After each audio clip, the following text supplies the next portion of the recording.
Hello, hello, welcome, please come in. It's time to resume our samurai journeys in this, Final Fantasy X-2.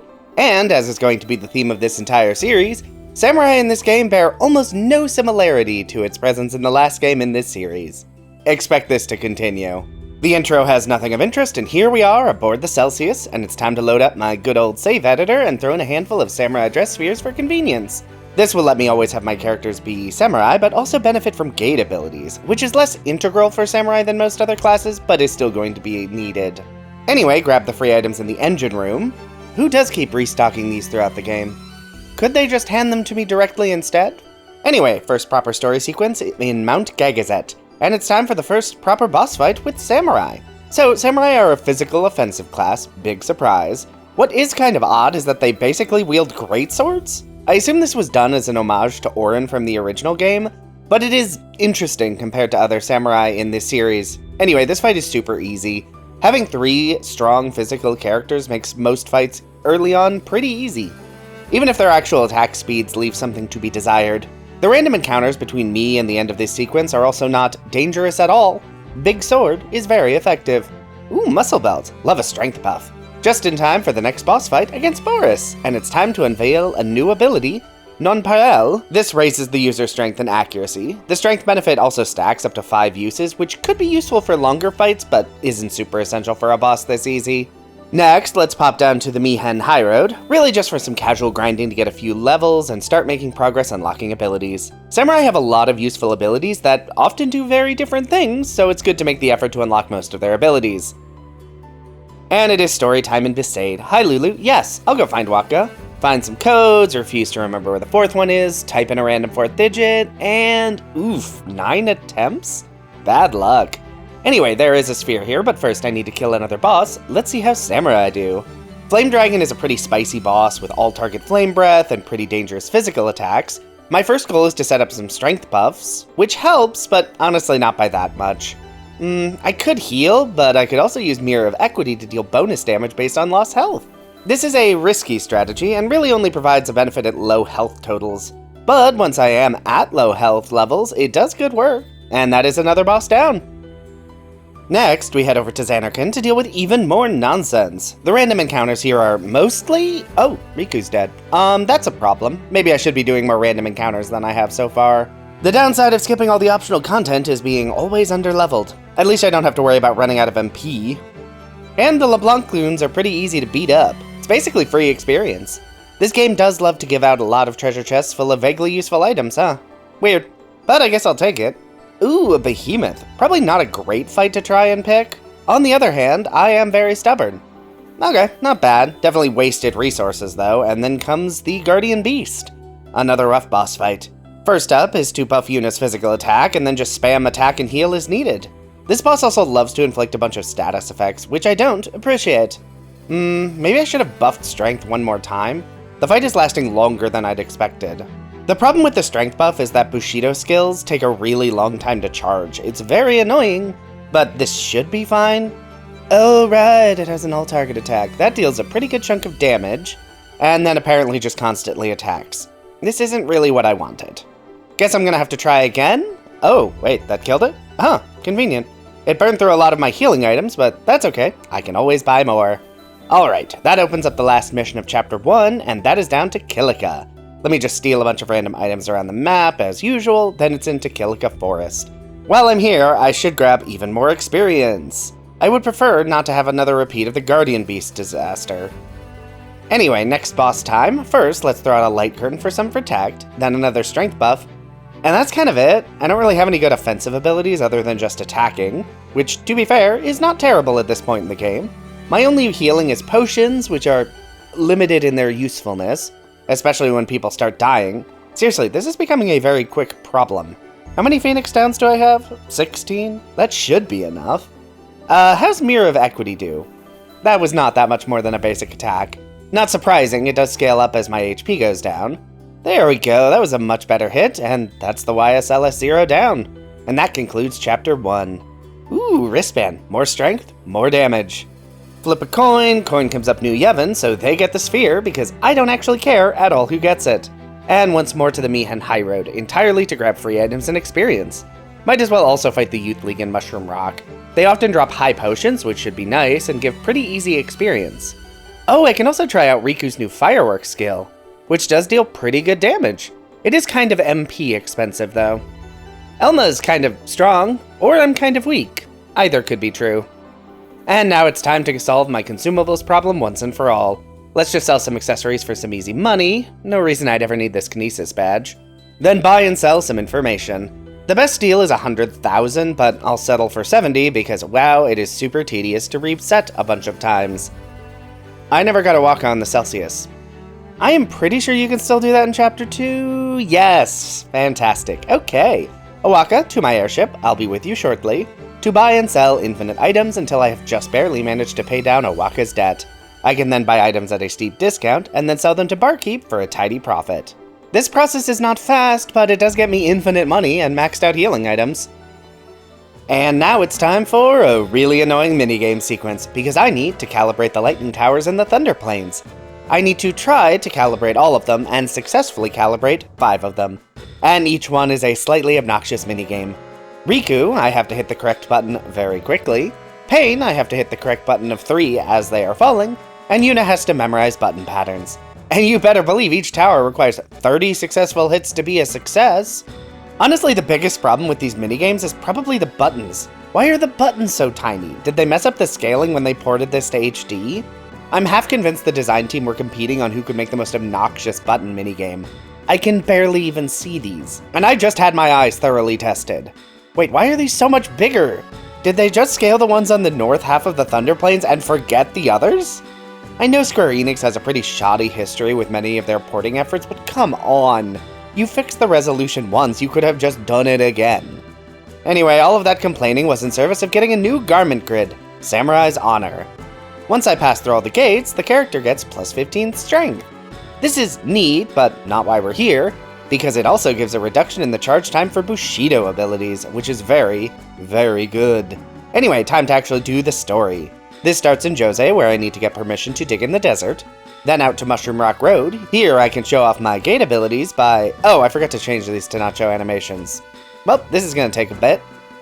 Anyway, now that I have the strength bonus and reduced charge time, I can start to actually use samurai abilities more frequently. Unlocking all the gates on a grid doesn't actually take very long. It's just kind of annoying to do. Oh, bye, I guess. Anyway, next up it's over to Beaconel to fly to the Oasis for another and go fight. This time it's just Logos and some goons, which means I'm not even going to bother with gate nonsense. I can really just spam attacks and the fight is over. A lot of underwhelming boss fights in this game. Speaking of, it's over to Gagazette to fight even more LeBlanc nonsense, and have a fight against just Ormy. And this fight continues to not be even slightly an issue. Unlock all the gates to get a plus 15 strength, and then, wow, that probably wasn't worth making that much of an effort. Oh, I also need to hop down to the Calmlands and start the marriage quest real quick. I don't need to do anything with this until much later, but better to grab it now before I forget. And then it's over to Guado Salam and into LeBlanc's headquarters. After reloading from the game crashing. Then we get a minigame, that exists, and it's time to do some robbery, and several more tedious boss fights. First up is Ormy. I have to keep one goon alive so he doesn't use Huggles, but the fight otherwise has nothing interesting going on. Thank you, strong basic attacks. Then it's time to fight Ormy and Logos.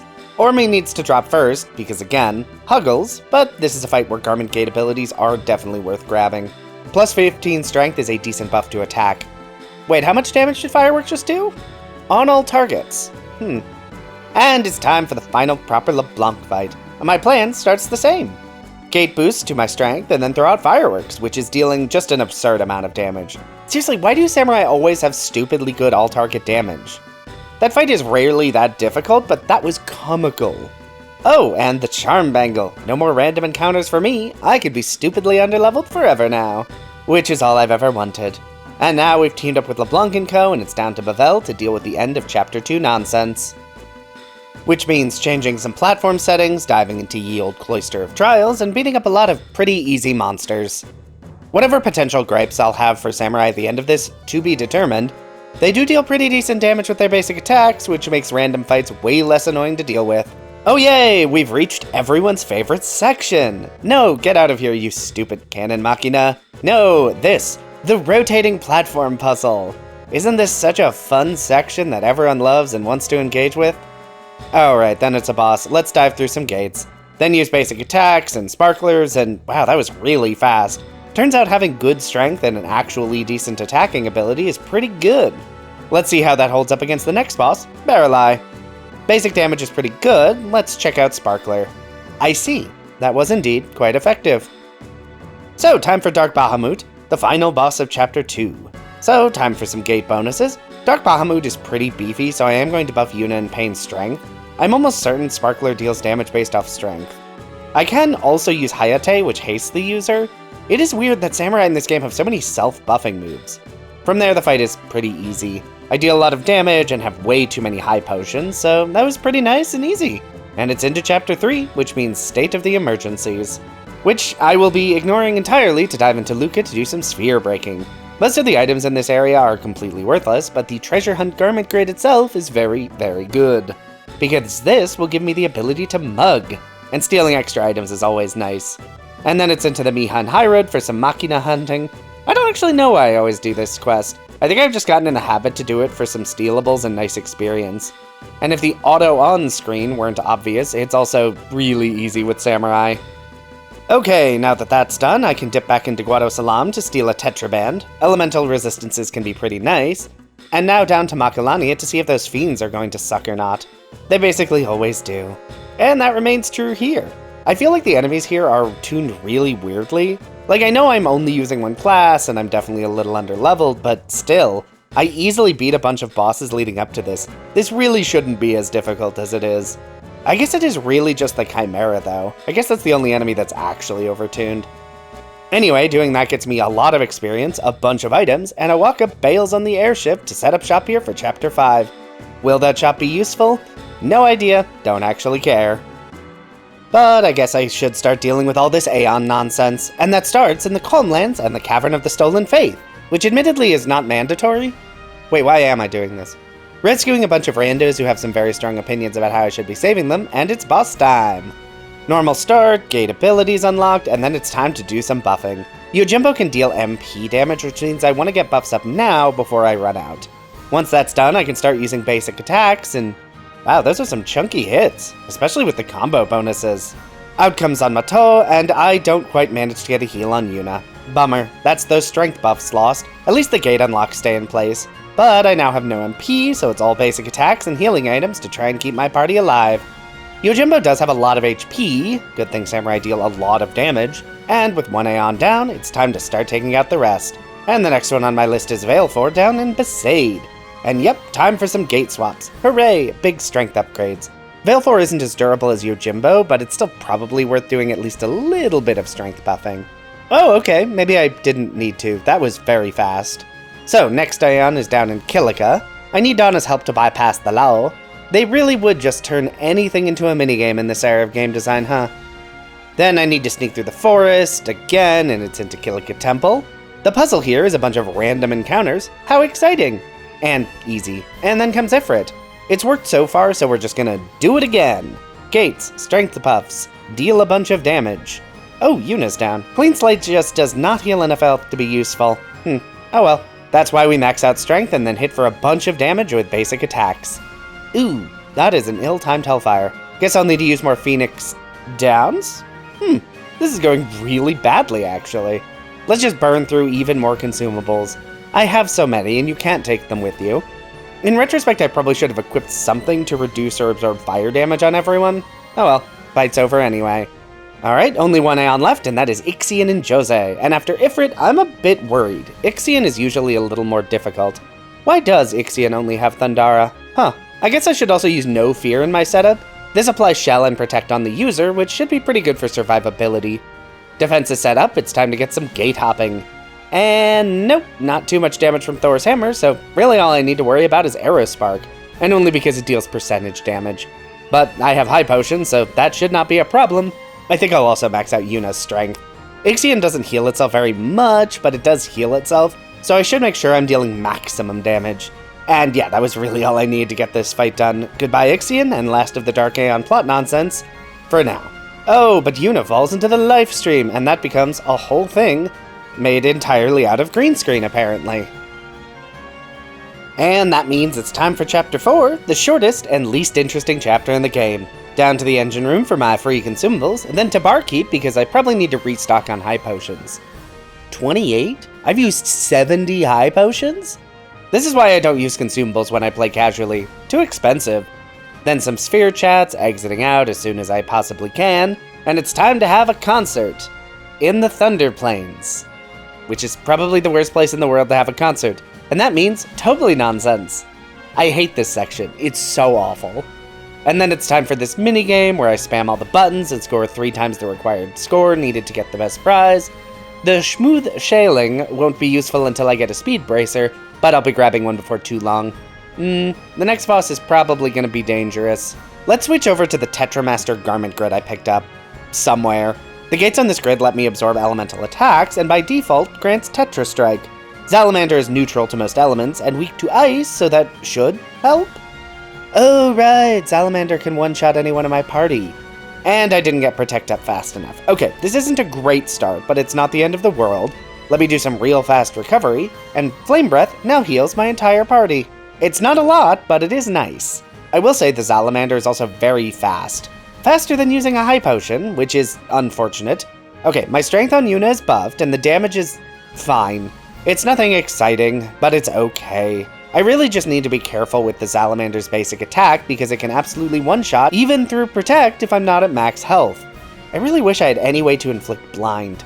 Anyway, Salamander's done, concert is underway, concert is over, and that is Chapter 4 done and dusted. Time to dive into the last section of the game, and that starts with doing some matchmaking. You actually need very few points to get the rewards for this side quest, and there we go, Speed Bracer. Auto haste to bypass the Super Ribbon's downside. It also lets Pain cast Tastega, so very good across the board. And let me see, Awaka, do you sell anything helpful to me? The rings might be useful if Shiva becomes difficult, but no, nothing else. And that means there's only one thing left to do, head down to the Mihen High Road, because hoo boy, do I need to do some leveling. The final fights in this game are no joke for a restricted run, and I am very much not of the level I should be to make this fight work. So, we will be back shortly. Okay, let's do this. And by this, I mean beat up this Machina. The strategy here is the same as ever, though this boss is much faster than I had expected it to be, and sometimes it hits for more HP than any of my characters have. Seriously? 1500? Absolute nonsense. There we go. I did that entirely to access the Ixion's room to grab the Hyper Wrist hiding here. Do you actually need to do that fight to get back here? Probably not, huh? Anyway, oh shoot, I never got the ribbon in Bevel. I was going to go back once I was higher level, and I just didn't. Let me just pop down there, do some platform rotating, beat up some very underleveled enemies at this point, and there's a ribbon. Okay, now it's time to dive into the final dungeon, and that starts with Shiva, probably the easiest of the final bosses. But she is certainly no slouch. First up, it's time to set up some defenses and haste. Meanwhile, Yuna gets to attack with a fire sword thanks to the Fiery Gleam accessory, which takes her damage from pretty good to actively stupid. Shiva does hit fast, can take out MP, and can even inflict stop, but when my basic attacks are dealing 4,000 damage, it doesn't super matter. So that's that done. Back to the standard equipment set for Yuna. Next up is my actual concern. First, let's set the Shining Mirror garment grid up. This allows me to cast Reflect, which should be very useful. Start the fight by casting a Hastega for speed, Reflect for defense, and shifting Yuna through all of her gates. I can then start spamming fireworks. Pasado is such a nonsense attack. This fight also highlights the biggest problem with the combat system in 10-2. It is somewhat time-based, but also pauses for many attacks, which the Mega Sisters practically exploit. It makes it feel clunky and bad. Anyway, party is back up-ish, and it's time to try and keep everyone healed while I do nothing but spam fireworks, which, thanks to Yuna's really high strength, deals 2,000 to 3,000 damage on all enemies, which would be more useful if Yuna would stop dying, and if I could dispel Not So Mighty Guard. I really need to hurry this nonsense up, because if I wait too long, the Mega Sisters will use their ultimate attack, and that basically ends the fight. Fine, we'll restart. Wait, that's it? I mean, getting reduced to 1 HP across the board is bad, especially when there are this many enemies, but it's not actually a death sentence. Wow, Yuna, could you please get up? Every single enemy is in critical health, I just need you to stop dying for 5 minutes. There we go, 2 sisters down and only 1 left to go, and while Mindy is normally the most dangerous, Yuna, please. Mindy isn't even dangerous by herself, and could you stop missing also? Okay, that is the Mega Sisters down. That was easier than I expected, but also way more annoying. Seriously, Yuna died like 10 times, and basically no one else died more than maybe once. Okay, that fight is done, and that means it's time for Anima, which should be an easier fight. Here I need to do my normal setup and throw out light screens, and then be very careful. Oblivion is a very dangerous attack, and I think it might be triggered by Anima dropping to certain HP thresholds, so I need to be careful to not deal too much damage, or my high potions may not be enough to keep me healed.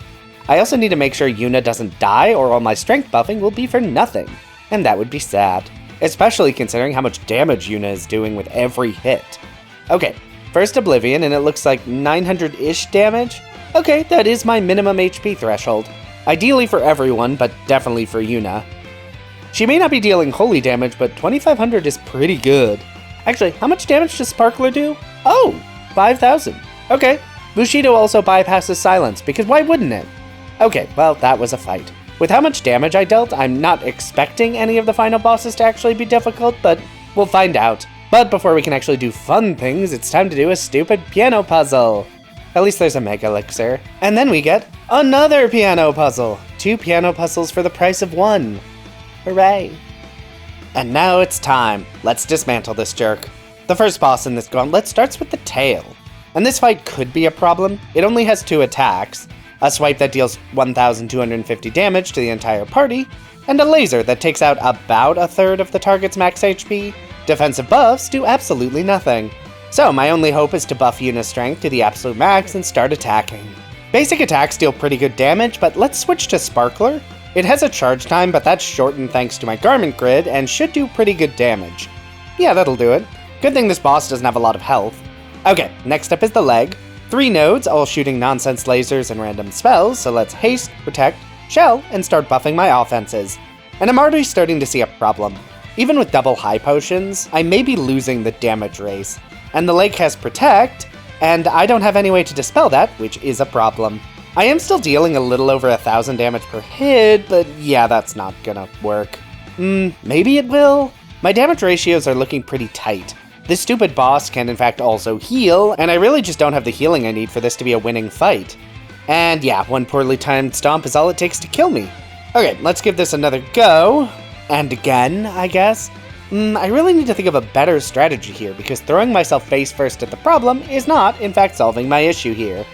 I can deal decent damage, but I just don't have the survivability to make it work. I'm a moron. The boss is casting a bunch of spells at me. How could I possibly deal with that? Oh, what about Reflect, a strategy I already used like 5 minutes ago? So now I add Reflect to my starting buffs. The nodes are immune to magic, or at least elemental damage, but the important part is that they aren't hitting me, which means I really only need to care about the rockets, which don't actually deal that much damage. And while the stomp deals a decent amount of damage, it hits pretty irregularly. This turns a losing situation into a pretty easy win. I really should have started using Reflect earlier. I'm very silly.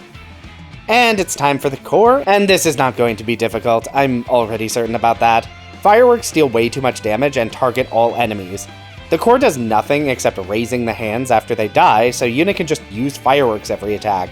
If a hand is alive, neat, now it's not. And there is one more Vegnagun fight, the head, which is more dangerous. It is similar to the last fight, but unlike the core, the head actually does things. Not, many things, but things. But yeah, this is really just use fireworks every turn while Riku and Pain just kind of hang out to heal as needed. Which does happen. The head has some pretty chunky attacks, but then it dies. And it's time for the formality final boss of Shuyin. This fight is weird because Shuyin is very fast and has an attack that can one-shot anyone in the party, even through buffs and at max health.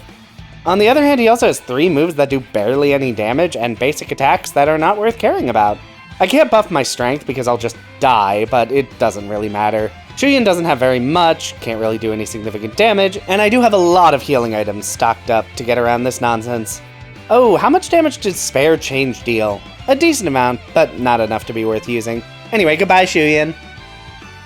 And that was Final Fantasy X-2, beaten with only Samurai. And that was really wonky. Samurai were strong enough to beat many boss fights with very little issue, but then, every now and then, a boss would have the exact combo of nonsense I didn't want to deal with.